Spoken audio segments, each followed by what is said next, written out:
silaa akka fooliidhaaf yaa foolii libaanataa silaa akka gootummaaf halloota darbee jiraata. Hojjete jireenya koo fooyyee ifachuuf jedhee jaboon obsaan tattaawwate.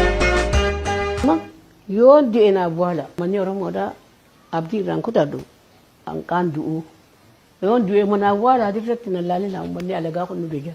Halloon jireenya bu'aa bayiin guutame kana yeroo jiraachaa turtetti ijoollee 5 kan horatte yoo taatu 2 hafan dachee irratti dhiiste 3 rabbi fudhate barbaacha addunyaa kanatti nagaa dhaammatteetti. Bara 1954tti dhalatte umurii waggaa 62tti ammoo Oromoo fi Oromummaa qabsaa'aa fi turte dhalootatti kennite iddoo dhugaa deemteetti.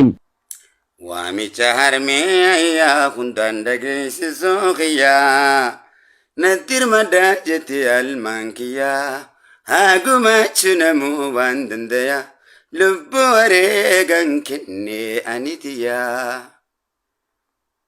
Namuu beekumsa isaatiin Oromootiin dhisoo Oromummaa isaa qabsoo na mul'isoo.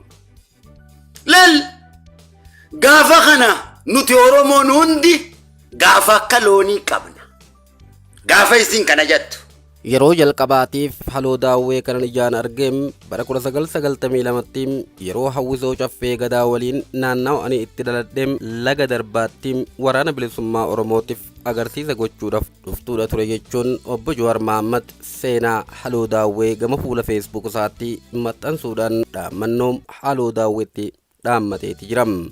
Yeroo xumuraatiif ammoo artist haloo daawwee kanan ijaan argeem mana hidhaa Qaallitti dhufteem yeroo nu gaafattetti yeroon san yeroo gameeyyiin qabsoo gariin gara miidiyaa mootummaatiin faallaa kaayyoo kaleessa qabsaa'aa fi turanii dubbatan waan ta'eef yaa Jawaar kiyya hiyyoomtullee daaraa nyaadhu malee daartullee qullaa deemi malee rakkattullee kadhadhu malee ancufa kaleessa tufteem deebitee hilliqimsi naan jette jechuudhaan rabbiin dura si tolchee booddee sin fokkisin jettees du'aayi naa goote jechuun himeem tanuman sitti dhaammachuudhaaf dhufe jettee gurratti naasaastee deemte jechuudhaan haloon akkuma dhaamsa ishii gaafa tokkollee xurree qabsoo ijoollummaan qabatte irraa osoo hin gorin gara fuula rabbii deemteeti jirtim. Haloon haadha teenyaam galanni isheen saba Oromoo kana irraa qabdu lakkaa'amee hin dhumu jechuudhaan galata isheen saba Oromoo irraa qabdu himeem rabbiin